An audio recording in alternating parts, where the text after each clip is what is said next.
My cell communication project is based on hair cell mechanotransduction in the cochlea. The key parts or functions to be looking out for while I do this presentation is the reception part is the basilar and the tectorial membrane, and also kind of the eardrum. Transduction will be the hair cells, and the response will be from the auditory nerve. So keep a lookout for those. Here we have a structure of an ear. Well, a pretty basic one. So we pretty much know what the outside looks like, but on the inside it's completely different because it has all the structures that we need to hear. So when sound waves come in through our ear, could be from anything, it goes through the eardrum first, then it goes through the middle ear bones, and then the most important part is the cochlea, because that's where all the sound is processed, and it's the reception, transduction, response pathway that produces results for the auditory nerve to go to our brain. Inside of the cochlea, it's completely different from the ear. So here we have the basilar membrane, which is like this whole section, and the tectorial membrane. And they're both parallel to each other like this. They are absolutely key to the reception part of the cell communication. So we have them here. And then in between them, we have the hair cells. There's outer hair cells and inner hair cells.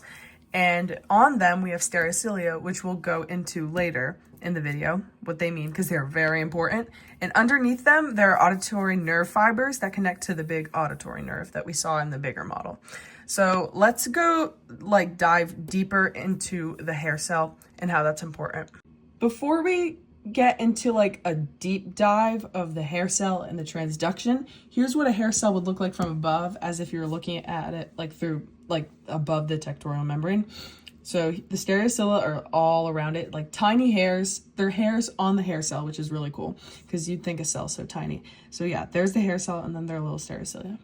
So what causes the reception? So a sound wave will come in through the eardrum, and what that's going to do, it's going to create shearing motion between the tectorial and the basilar membrane. And what that's going to do is move these stereocilia in a very interesting way that causes the transduction. So here we have a very basic model of what a hair cell would look like zoomed in. So these are the stereocilia. Imagine above them and right around here, the basilar membrane. So when those have the shearing motion, these are going to all move towards the tallest stereocilia. And in other types of hair cell mechanotransduction, it's called the kinocilium. But the smallest is going to lead to the middle one one's going to lead to the taller one. And as you saw, there's multiple of them. So it's just going to be a ton of them moving to the tallest one. And that's going to do something cool. What that shearing motion does is that it opens the potassium channels up at the top of every stereocilia. And around, surrounding the entire ear is endolith, and it's absolutely potassium rich, and it's surrounding the stereocilia. And what that's going to do is that's going to get potassium ions to go through the channels and into the hair cell. As we know from what we learned throughout the year, this is going to cause depolarization in the hair cell.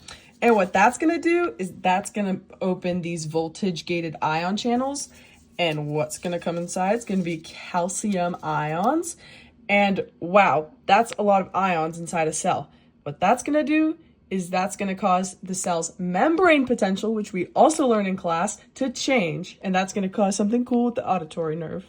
What the changed membrane potential does is that it releases these neurotransmitters, in this case it's called glutamate, out from the cell, and it binds to these receptors on the auditory nerve, more specifically the auditory nerve fibers that are attached to each of these hair cells, and they're going to go into the auditory nerve, little receptors. And what that does is sends a signal to the brain that changes the sound waves into electrical signals that the brain can actually perceive as sound, which I find super cool because I'm so into music, and that's crazy that this whole process is how we perceive sound.